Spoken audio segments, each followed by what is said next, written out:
Je voulais, à cette circonstance, remercier le camarade président, chef suprême des forces de l'armée nationale, qui a bien sacrifié de son temps ce matin.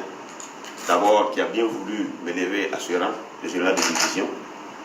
Donc, toute ma reconnaissance, toute ma gratitude envers le camarade président du FASO, chef de l'État, chef suprême des forces de l'armée nationale, et qui, en plus de cela, ce matin, a bien voulu sacrifier son sang pour me porter ses galons. Alors, je prends ça sous deux facettes.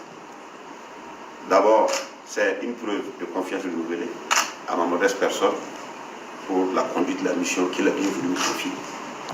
Et aussi, je prends ça comme étant un rappel à encore mieux faire.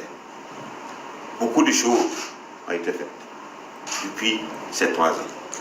On a reconquis beaucoup de territoires, de localités. On a ramené beaucoup de populations à leur village. Sur le plan du développement, le camarade président a fait beaucoup de choses.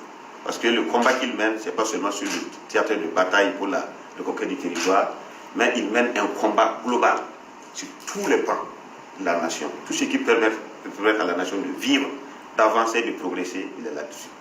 Et c'est le premier soldat de cette guerre. Je vais vous avouer beaucoup de choses. C'est lui qui fait pratiquement tout. Et nous sommes là, on l'accompagne. Et je vous avoue que c'est énorme. Et en tant que ministre de la Défense, avant COTL, chef d'état-major général des armées et ministre de la Défense, c'est trop.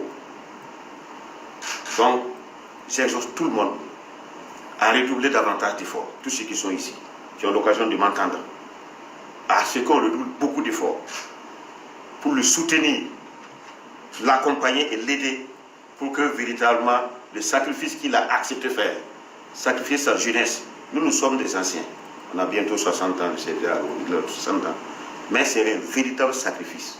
Et nous sommes là. C'est notre devoir d'aider à ce que ce sacrifice-là produise des effets perceptibles et visibles pour la postérité, pour que le Burkina Faso se rappelle qu'il fut un temps où des gens se sont levés, se sont sacrifiés, des gens se sont sacrifiés pour que cette nation puisse survivre et que cette nation puisse briller aux yeux du monde entier.